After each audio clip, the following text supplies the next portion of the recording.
Name of the story: The Five Orange Pips. Name of the author: Sir Arthur Conan Doyle. Name of detective: Sherlock Holmes.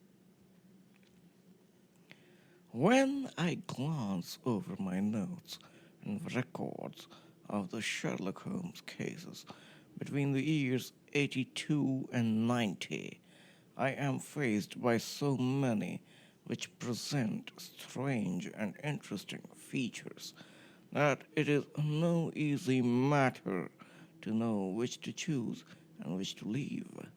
Some, however, have already gained publicity through the papers, and others have not offered a field for those peculiar qualities which my friend possessed in so high a degree, and which it is the object of these papers to illustrate.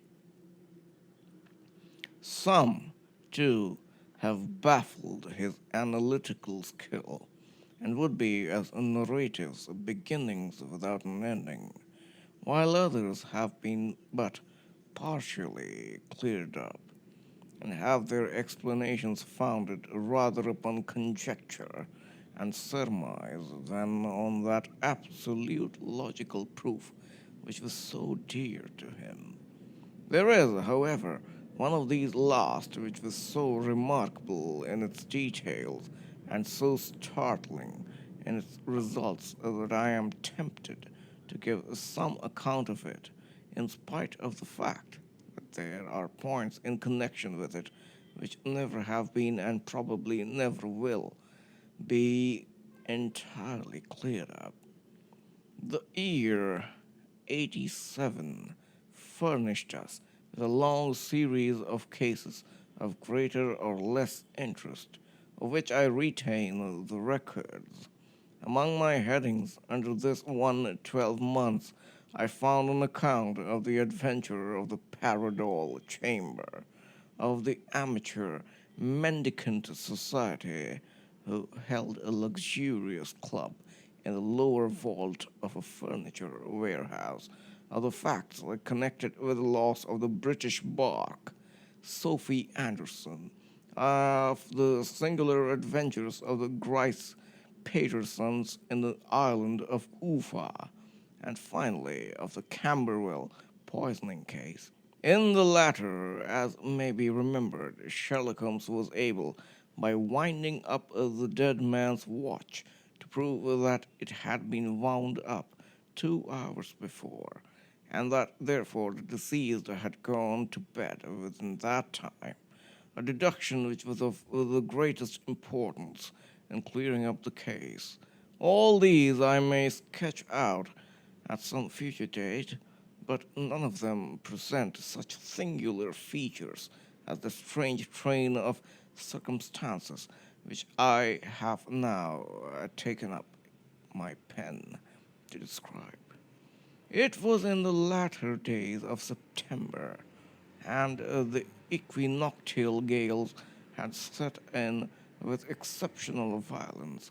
All day the wind had screamed and the rain had beaten against the windows, so that even here, in the heart of great handmade London, we were forced to raise our minds for the instant from the routine of life and to recognize the presence of those great elemental forces which shriek at mankind through the bars of his civilization, like untamed beasts in a cage.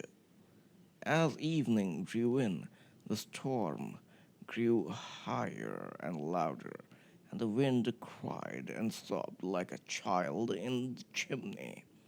Sherlock Holmes sat moodily at one side of the fireplace, cross-indexing his records of crime, while I, at the other, was deep in one of Clark Russell's fine sea stories until the howl of the gale from without seemed to blend with the text and the splash of the rain to lengthen out into the long swash of the sea waves. My wife was on a visit to her mother's, and for a few days I was a dweller once more in my old quarters at Baker Street. Why? Said I, glancing up at my companion. That was surely the bell. Who could come tonight? Some friend of yours, perhaps. Except yourself, I have none, he answered. I do not encourage visitors. A client, then? If so, it is a serious case. Nothing less would bring a man out on such a day and at such an hour. But I take it that is more likely to be some crony of the landlady's.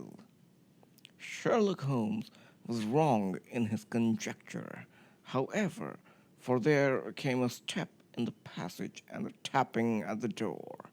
He stretched out his long arm to turn the lamp away from himself and towards the vacant chair upon which a newcomer must sit. "Come in," said he. The man who entered was young, some 22 at the outside, well-groomed and trimly clad, with something of refinement and delicacy in his bearing. The streaming umbrella which he held in his hand and his long shining waterproof told of the fierce weather through which he had come. He looked about him anxiously in the glare of the lamp, and I could see that his face was pale and his eyes heavy, like those of a man who is weighed down with some great anxiety. "I owe you an apology," he said, raising his golden pince nez to his eyes. "I trust that I am not intruding. I fear that I have brought some traces of the storm and rain into your snug chamber." "Give me your coat and umbrella," said Holmes. "They may rest here on the hook and will be dry presently. You have come up from the southwest, I see." "Yes, from Horsham." "That clay and chalk mixture which I see upon your toe caps is quite distinctive." "I have come for advice." "That is easily got." "And help." "That is not always so easy." "I have heard of you, Mr. Holmes. I heard from Major Prendergast how you saved him in the Tankerville Club scandal." Of course. He was wrongfully accused of cheating at cards." "He said that you could solve anything." "He said too much." "That you are never beaten." "I have been beaten 4 times. 3 times by men and once by a woman." "But what is that compared with the number of your successes?" "It is true that I have been generally successful." "Then you may be so with me." "I beg that you will draw your chair up to the fire and favor me with some details as to your case." "It is no ordinary one."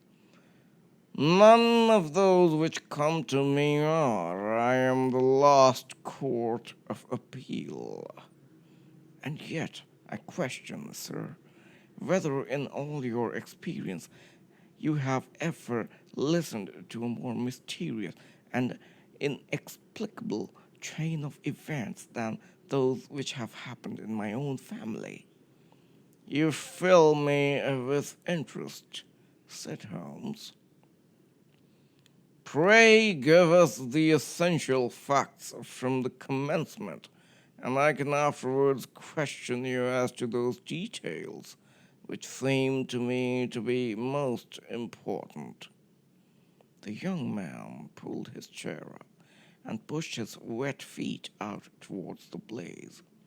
"My name," said he, "is John Openshaw, but my own affairs have, as far as I can understand, little to do with this awful business.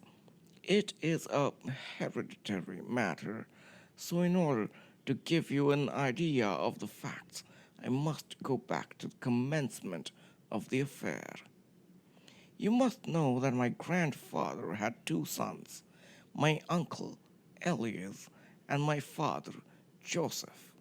My father had a small factory at Coventry, which he enlarged at the time of the invention of bicycling. He was a patentee of the Openshaw unbreakable tire, and his business met with such success that he was able to sell it and to retire upon a handsome competence.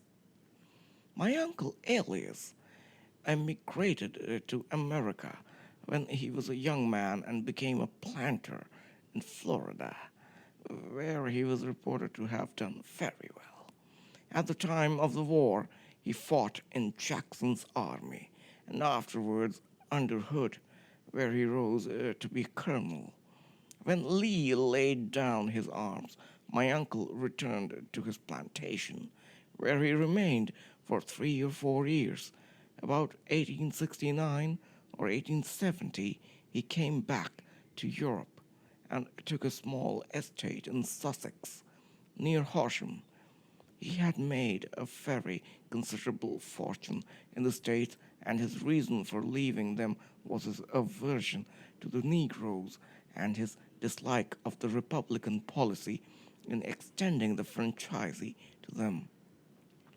He was a singular man, fierce and quick-tempered, very foul-mouthed when he was angry, and of a most retiring disposition. During all the years that he lived at Horsham, I doubt if ever he set foot in the town. He had a garden and 2 or 3 fields round his house, and there he would take his exercise, though very often, for weeks on end, he would never leave his room. He drank a great deal of brandy and smoked very heavily, but he would see no society and did not want any friends, not even his own brother. He didn't mind me. In fact, he took a fancy to me, for at the time when he saw me first, I was a youngster of 12 or so. This would be in the year 1878, after he had been 8 or 9 years in England. He begged my father to let me live with him, and he was very kind to me in his way. When he was sober, he used to be fond of playing backgammon and draughts with me, and he would make me his representative both with the servants and with the tradespeople, so that by the time I was 16 I was quite master of the house. I kept all the keys and could go where I liked and do what I liked, so long as I did not disturb him in his privacy. There was one singular exception, however, for he had a single room, a lumber room up among the attics, which was invariably locked, and which he would never permit either me or anyone else to enter. With a boy's curiosity, I have peeped through the keyhole, but I was never able to see more than such a collection of old trunks and bundles as would be expected in such a room. One day, it was in March 1883, a letter with a foreign stamp lay upon the table in front of the colonel's plate. It was not a common thing for him to receive letters, for his bills were all paid in ready money, and he had no friends of any sort. "From India," said he as he took it up. "Pondicherry postmark. What can this be?" Opening it hurriedly, out there jumped 5 little dried orange pips, which pattered down upon his plate. I began to laugh at this, but the laugh was struck from my lips at the sight of his face. His lip had fallen, his eyes were protruding, his skin the color of putty, and he glared at the envelope which he still held in his trembling hand. K, K, K, he shrieked, and then, my God, my sins have overtaken me. What is it, uncle? I cried. Death, said he, and rising from the table, he retired to his room, leaving me palpitating with horror. I took up the envelope and saw scrawled in red ink upon the inner flap, just above the gum, the letter K, 3 times repeated. There was nothing else save the 5 dried pips. What could be the reason of his overpowering terror? I left the breakfast table, and as I ascended the stair, I met him coming down with an old rusty key which must have belonged to the attic in one hand and a small brass box, like a cash box, in the other. They may do what they like, but I'll checkmate them still, said he, with an oath. Tell Mary that I shall want a fire in my room today, and send down to Fordham, the Horsham lawyer. I did as he ordered, and when the lawyer arrived, I was asked to step up to the room. The fire was burning brightly, and in the grate there was a mass of black, fluffy ashes as of burned paper, while the brass box stood open and empty beside it. As I glanced at the box, I noticed with a start that upon the lid were printed the treble K which I had read in the morning upon the envelope. I wish you, John, said my uncle, to witness my will.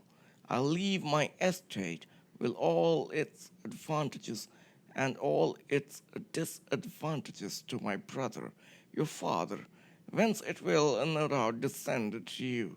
If you can enjoy it in peace, well and good. If you find you cannot, take my advice, my boy, and leave it to your deadliest enemy. I'm sorry to give you such a two-edged thing, but I can't say what turn things are going to take. Kindly sign the paper where Mr. Fordham shows you. I signed the paper as directed, and the lawyer took it away with him. The singular incident made, as you may think, the deepest impression upon me, and I pondered over it and turned it every way in my mind without being able to make anything of it. Yet I could not shake off the vague feeling of dread which it left behind, though the sensation grew less keen as the weeks passed, and nothing happened to disturb the usual routine of our lives. I could see a change in my uncle, however. He drank more than ever, and he was less inclined for any sort of society. For most of the time he would spend in his room with the door locked upon the inside, but sometimes he would emerge in a sort of drunken frenzy and would burst out of the house and tear about the garden with a revolver in his hand, screaming out that he was afraid of no man, and that he was not to be cooped up like a sheep in a pen by man or devil. When these hot fits were over, however, he would rush tumultuously in at the door and lock and bar it behind him like a man who can brazen it out no longer against the terror which lies at the roots of his soul. At such times I have seen his face, even on a cold day, glisten with moisture, as though it were new, raised from a basin. Well, to come to an end of the matter, Mr. Holmes, and not to abuse your patience, there came a night when he made one of those drunken sallies from which he never came back. We found him, when we went to search for him, face downward in a little green scummed pool which lay at the foot of the garden. There was no sign of any violence, and the water was but 2 feet deep, so that the jury, having regard to his known eccentricity, brought in a verdict of suicide. But I, who knew how he winced from the very thought of death, had much ado to persuade myself that he had gone out of his way to meet it. The matter passed, however, and my father entered into possession of the estate and of some £14,000, which lay to his credit at the bank. "One moment," Holmes interposed. "Your statement is, I foresee, one of the most remarkable to which I have ever listened. Let me have the date of the reception by your uncle of the letter, and the date of his supposed suicide." "The letter arrived on March 10, 1883. His death was 7 weeks later, upon the night of May 2nd. "Thank you. Pray proceed." "When my father took over the Horsham property, he, at my request, made a careful examination of the attic, which had been always locked up. We found the brass box there, although its contents had been destroyed. On the inside of the cover was a paper label with the initials of KKK repeated upon it, and letters, memoranda, receipts, and a register written beneath. These, we presume, indicated the nature of the papers which had been destroyed by Colonel Openshaw. For the rest, there was nothing of much importance in the attic, save a great many scattered papers and notebooks bearing upon my uncle's life in America. Some of them were of the war time and showed that he had done his duty well and had borne the repute of a brave soldier. Others were of a date during the reconstruction of the southern states and were mostly concerned with politics, for he had evidently taken a strong part in opposing the carpet-bag politicians who had been sent down from the north. Well, it was the beginning of '84 when my father came to live at Horsham, and all went as well as possible with us until the January of '85. On the fourth day after the New Year, I heard my father give a sharp cry of surprise as we sat together at the breakfast table. There he was, sitting with a newly opened envelope in one hand and 5 dried orange pips in the outstretched palm of the other one. He had always laughed at what he called my cock and the bull story about the colonel, but he looked very scared and puzzled now that the same thing had come upon himself. "Why, what on earth does this mean, John?" he stammered. My heart had turned to lead. "It is KKK," said I. He looked inside the envelope. "So it is," he cried. "Here are the very letters, but what is this written above them?" "Put the papers on the sundial," I read, peeping over his shoulder. "What papers? What sundial?" he asked. "The sundial in the garden. There is no other," said I. "But the papers must be those that are destroyed." "Pooh!" said he, gripping hard at his courage. "We are in a civilized land here, and we can't have tomfoolery of this kind. Where does the thing come from?" "From Dundee," I answered, glancing at the postmark. "Some preposterous practical joke," said he. "What have I to do with sundials and papers? I shall take no notice of such nonsense." "I should certainly speak to the police," I said, "and be laughed at for my pains. Nothing of the sort." "Then let me do so." "No, I forbid you. I won't have a fuss made about such nonsense." It was in vain to argue with him, for he was a very obstinate man. I went about, however, with a heart which was full of forebodings.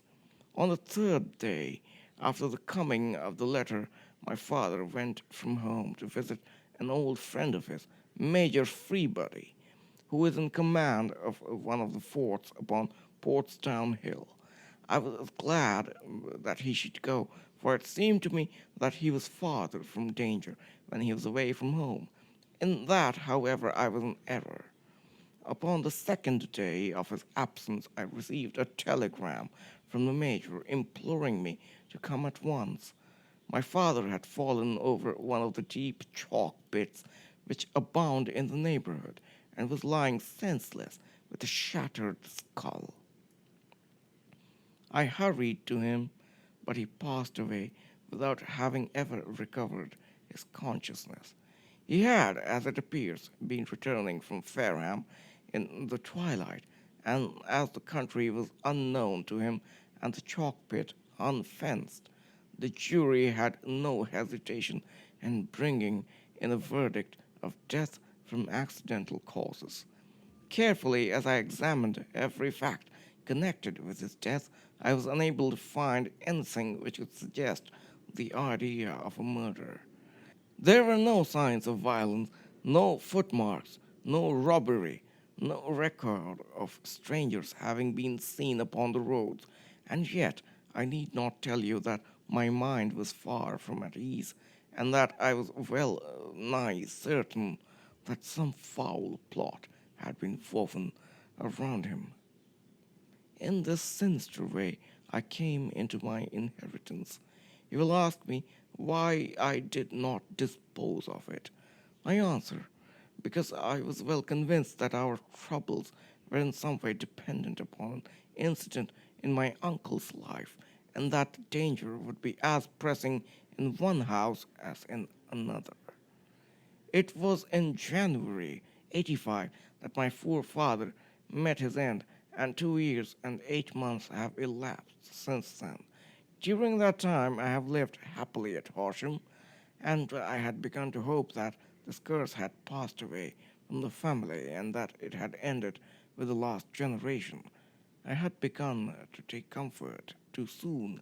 However, yesterday morning the blow fell in the very shape in which it had come upon my father. The young man took from his waistcoat a crumpled envelope, and turning to the table he shook out upon it 5 little dried orange pips. "This is the envelope," he continued. "The postmark is London, Eastern Division, within the very words which were upon my father's last message, KKK, and then put the papers on the sundial." "What have you done?" asked Holmes. "Nothing. Nothing?" To tell the truth, he sank his face into his thin, white hands. I have felt helpless. I have felt like one of those poor rabbits when a snake is writhing towards it. I seem to be in the grasp of some resistless, inexorable evil which no foresight and no precautions can guard against. "Tut, tut!" cried Sherlock Holmes. "You must act, man, or you are lost. Nothing but energy can save you. This is no time for despair." "I have seen the police." "Ah, but they listened to my story with a smile. I am convinced that the inspector has formed the opinion that the letters are all practical jokes, and that the deaths of my relations were really accidents, as the jury stated, and were not to be connected with warnings." Holmes shook his clenched hands in the air. "Incredible imbecility!" he cried. "They have, however, allowed me a policeman who may remain in the house with me." "Has he come with you tonight?" "No, his orders were to stay in the house." Again Holmes raved in the air. "Why did you come to me?" he cried. "And above all, why did you not come at once?" "I did not know. It was only today that I spoke to Major Prendergast about my troubles and was advised by him to come to you." It is really 2 days since you had the letter. We should have acted before this. You have no further evidence, I suppose, than that which you have placed before us. No suggestive detail which might help us. There is one thing, said John Openshaw. He rummaged in his coat pocket, and drawing out a piece of discolored, blue-tinted paper, he laid it upon the table. I have some remembrance, said he, that on the day when my uncle burned the papers, I observed that the small unburned margins which lay amid the ashes were of this particular color. I found this single sheet upon the floor of his room, and I am inclined to think that it may be one of the papers which has perhaps fluttered out from among the others, and in that way has escaped destruction. Beyond the mention of pips, I do not see that it helps us much. I think myself that it is a page from some private diary. The writing is undoubtedly my uncle's. Holmes moved the lamp, and we both bent over the sheet of paper, which showed by its ragged edge that it had indeed been torn from a book. It was headed March 1869, and beneath were the following enigmatical notices. 4th, Hudson came, same old platform. 7th, set the pips on Macaulay, Paramore, and John Swain of St. Augustine. 9th, Macaulay cleared. 10th, John Swain cleared. 12th, visited Paramore. All well. Thank you, said Holmes, folding up the paper and returning it to our visitor. And now you must on no account lose another instant. We cannot spare time even to discuss what you have told me. You must get home instantly and act. What shall I do? There is but one thing to do. It must be done at once. You must put this piece of paper which you have shown us into the brass box which you have described. You must also put in a note to say that all the other papers were burned by your uncle, and that this is the only one which remains. You must assert that in such words as will carry conviction with them. Having done this, you must at once put the box out upon the sundial as directed. Do you understand? Entirely. Do not think of revenge or anything of the sort at present. I think that we may gain that by means of the law, but we have our web to weave, while theirs is already woven. The first consideration is to remove the pressing danger which threatens you. The second is to clear up the mystery and to punish the guilty parties. I thank you, said the young man, rising and pulling on his overcoat. You have given me fresh life and hope. I shall certainly do as you advise. Do not lose an instant, and above all, take care of yourself in the meanwhile, for I do not think that there can be a doubt that you are threatened by a very real and imminent danger. How do you go back? By train from Waterloo. It is not yet 9, the streets will be crowded, so I trust that you may be in safety, and yet you cannot guard yourself too closely. I am armed. That is well. Tomorrow I shall set to work upon your case. I shall see you at Horsham then? No, your secret lies in London. It is there that I shall seek it. Then I shall call upon you in a day or in 2 days with news as to the box and the papers. I shall take your advice in every particular. He shook hands with us and took his leave. Outside, the wind still screamed, and the rain splashed and pattered against the windows. The strange, wild story seemed to have come to us from amid the mad elements, blown in upon us like a sheet of seaweed in a gale, and now to have been reabsorbed by them once more. Sherlock Holmes sat for some time in silence, with his head sunk forward and his eyes bent upon the red glow of the fire. Then he lit his pipe, and leaning back in his chair, he watched the blue smoke rings as they chased each other up to the ceiling. "I think, Watson," he remarked at last, "that of all our cases we have had none more fantastic than this, save perhaps the sign of four.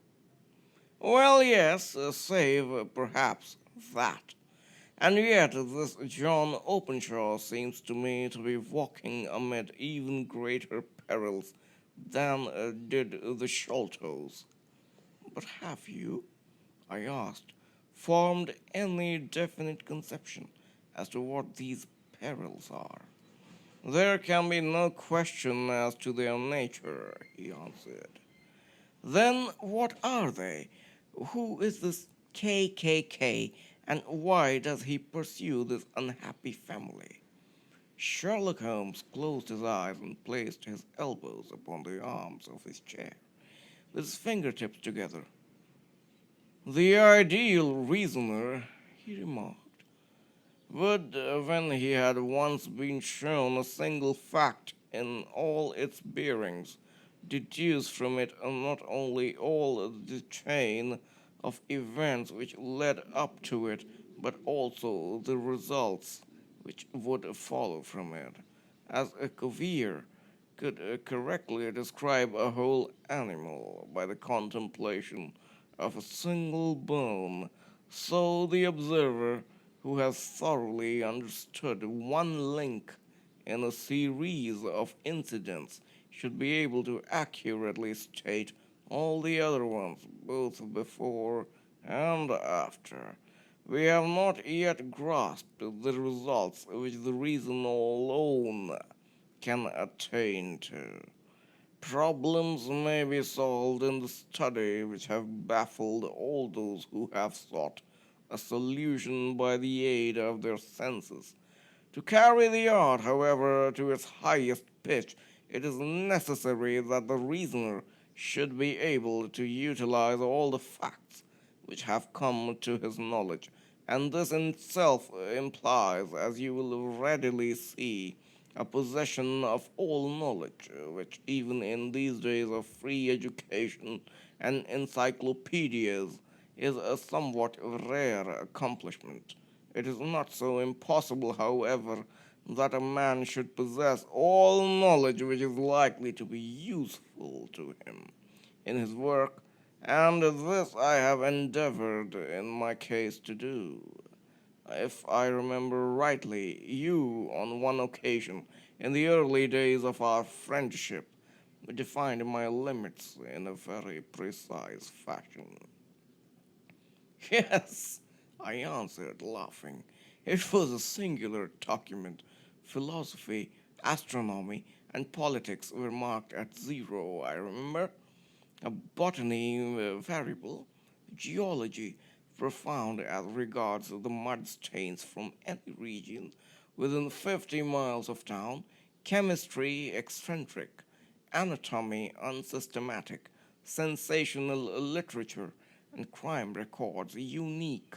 Violin player, boxer, swordsman, lawyer, and self-poisoner by cocaine and tobacco.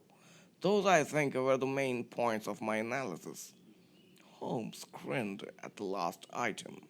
"Well," he said, "I say now, as I said then, that a man should keep his little brain attic stocked with all the furniture that he is likely to use, and the rest he can put away in the lumber room of his library, where he can get it if he wants it. Now, for such a case as the one which has been submitted to us tonight, we need certainly to muster all our resources. Kindly hand me down the letter K of the American Encyclopedia, which stands upon the shelf beside you." Thank you. Now let us consider the situation and see what may be deduced from it. In the first place, we start with a strong presumption that Colonel Openshaw had some very strong reason for leaving America. Men at his time of life do not change all their habits and exchange willingly the charming climate of Florida for the lonely life of an English provincial town. His extreme love of solitude in England suggests the idea that he was in fear of someone or something. So we may assume as a working hypothesis that it was fear of someone or something which drove him from America. As to what it was that he feared, we can only deduce that by considering the formidable letters which were received by himself and his successors. Did you remark the postmarks of those letters? The first was from Pondicherry, the second from Dundee, and the third from London. From East London. What do you deduce from that? They are all seaports. That the writer was on board a ship. Excellent. We have already a clue. There can be no doubt that the strong probability, is that the writer was on board of a ship. And now let us consider another point. In the case of Pondicherry, 7 weeks elapsed between the threat and its fulfillment. In Dundee, it was only some 3 or 4 days. Does that suggest anything? A greater distance to travel. But the letter had also a greater distance to come. Then I do not see the point. There is at least a presumption that the vessel in which the man or men are is a sailing ship. It looks as if they always send their singular warning or token before them when starting upon their mission. You see how quickly the deed followed the sign when it came from Dundee. If they had come from Pondicherry in a steamer, they would have arrived almost as soon as their letter. But as a matter of fact, 7 weeks elapsed. I think that those 7 weeks represented the difference between the mail boat which brought the letter and the sailing vessel which brought the writer. It is possible. More than that, it is probable. And now you see the deadly urgency of this new case, and why I urged young Openshaw to caution. The blow has always fallen at the end of the time which it would take the senders to travel the distance. But this one comes from London, and therefore we cannot count upon delay. Good God! I cried. What can it mean, this relentless persecution? The papers which Openshaw carried are obviously of vital importance to the person or persons in the sailing ship. I think that is quite clear that there must be more than one of them. A single man could not have carried out 2 deaths in such a way as to deceive a coroner's jury. There must have been several in it, and they must have been men of resource and determination. The papers they mean to have, be the holder of them who it may. In this way, you see, KKK ceases to be the initials of an individual and becomes the badge of a society. But of what society? Have you never, said Sherlock Holmes, bending forward and sinking his voice, have you never heard of the Ku Klux Klan? I never have. Holmes turned over the leaves of the book upon his knee. Here it is, said he presently. Ku Klux Klan, a name derived from the fanciful resemblance to the sound produced by cocking a rifle. This terrible secret society was formed by some ex Confederate soldiers in the southern states after the Civil War, and it rapidly formed local branches in different parts of the country, notably in Tennessee, Louisiana, the Carolinas, Georgia, and Florida. Its power was used for political purposes, principally for the terrorizing of the Negro voters and the murdering and driving from the country of those who were opposed to its views. Its outrages were usually preceded by a warning sent to the marked man in some fantastic but generally recognized shape, a sprig of oak leaves in some parts, melon seeds or orange pips in others. On receiving this, the victim might either openly abjure his former ways or might fly from the country. If he braved the matter out, death would unfailingly come upon him, and usually in some strange and unforeseen manner. So perfect was the organization of the society, and so systematic its methods, that there is hardly a case upon record where any man succeeded in braving it with impunity, or in which any of its outrages were traced home to the perpetrators. For some years, the organization flourished in spite of the efforts of the United States government and of the better classes of the community in the South. Eventually, in the year 1869, the movement rather suddenly collapsed, although there have been sporadic outbreaks of the same sort since that date. You will observe, said Holmes, laying down the volume, that the sudden breaking up of the society was coincident with the disappearance of Openshaw from America with their papers. It may well have been cause and effect. It is no wonder that he and his family have some of the more implacable spirits upon their track. You can understand that this register and diary may implicate some of the first men in the South, and that there may be many who will not sleep easy at night until it is recovered. Then the page we have seen is such as we might expect. It ran, if I remember right, sent the pips to A, B, and C. That is sent the society's warning to them. Then there are successive entries that A and B cleared or left the country, and finally that C was visited with, I fear, a sinister result for C. Well, I think, Doctor, that we may let some light into this dark place, and I believe that the only chance young Openshaw has in the meantime is to do what I have told him. There is nothing more to be said or to be done tonight, so hand me over my violin, and let us try to forget for half an hour the miserable weather and the still more miserable ways of our fellow man. It had cleared in the morning, and the sun was shining with subdued brightness through the dim veil which hangs over the great city. Sherlock Holmes was already at breakfast when I came down. You will excuse me for not waiting for you, said he.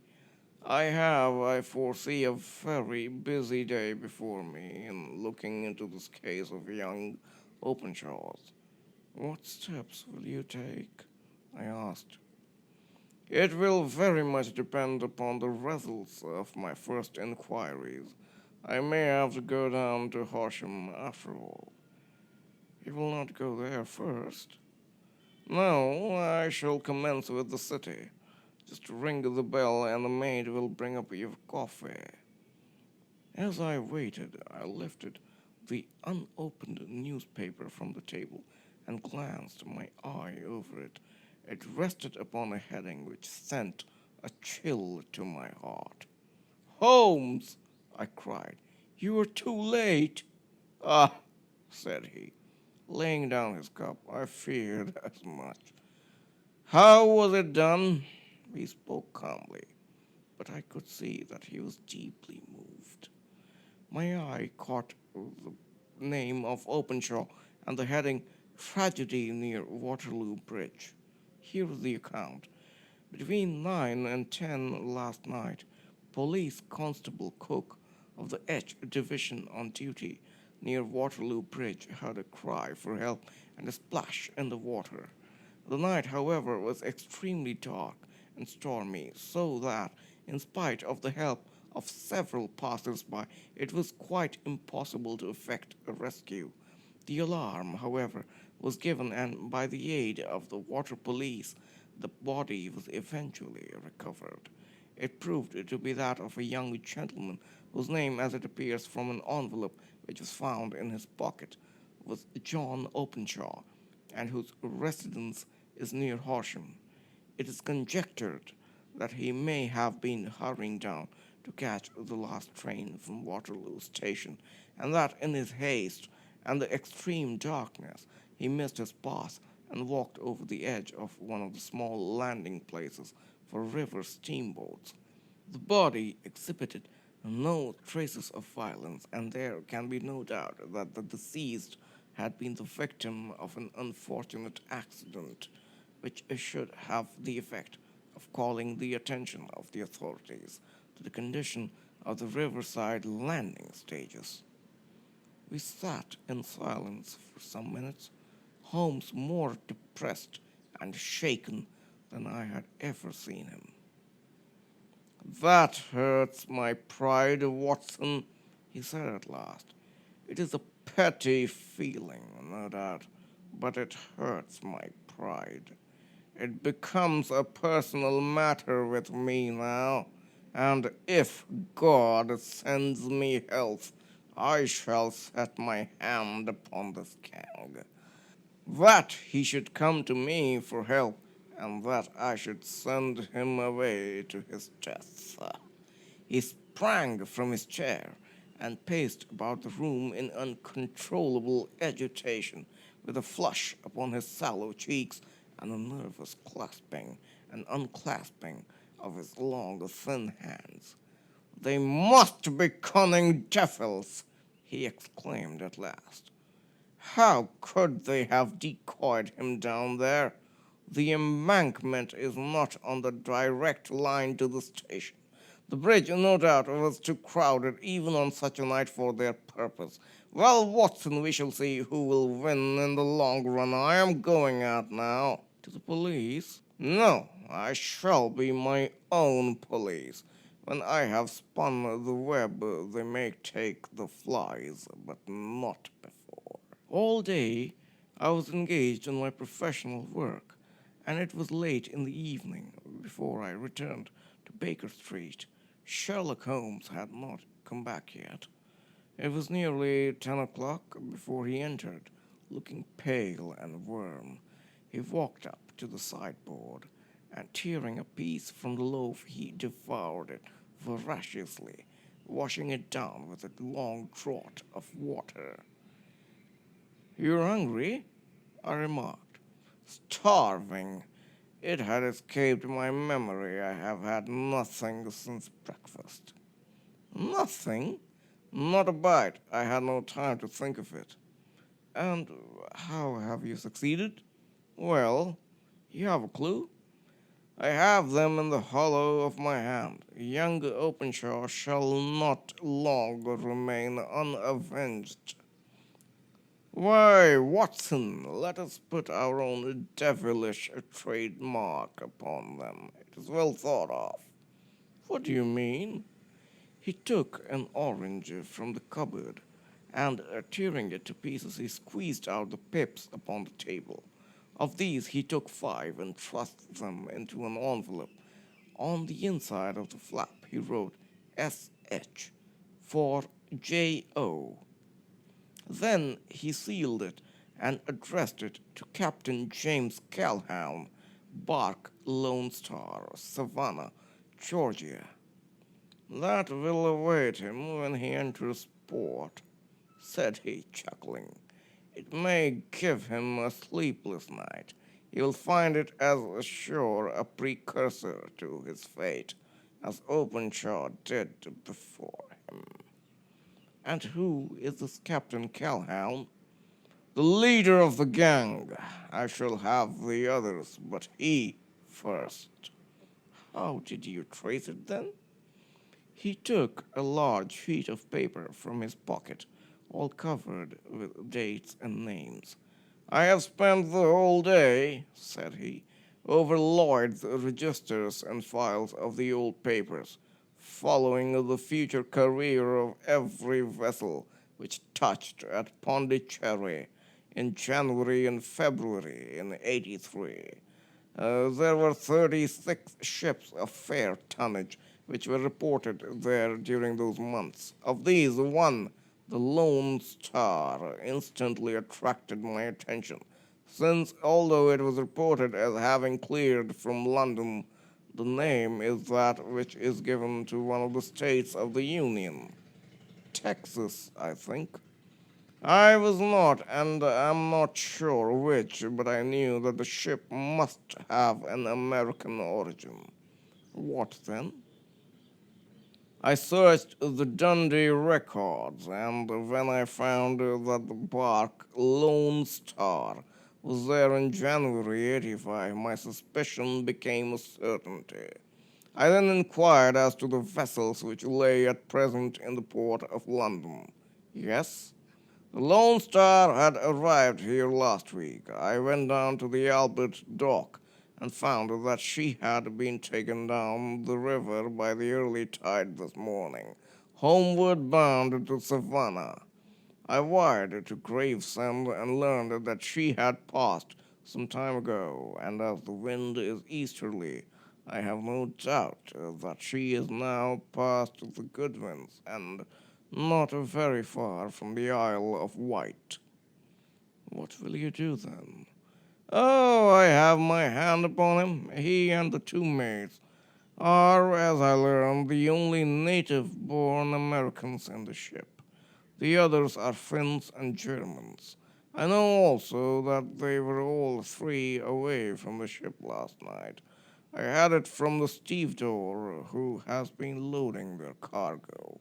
By the time that their sailing ship reaches Savannah, the mailboat will have carried this letter, and the cable will have informed the police of Savannah that these three gentlemen are badly wanted here upon a charge of murder. There is ever a flaw, however, in the best laid of human plans, and the murderers of John Openshaw were never to receive the orange pips which would show them that another, as cunning and as resolute as themselves, was upon their track. Very long and very severe were the equinoctial gales that year. We waited long for news of the Lone Star of Savannah, but none ever reached us.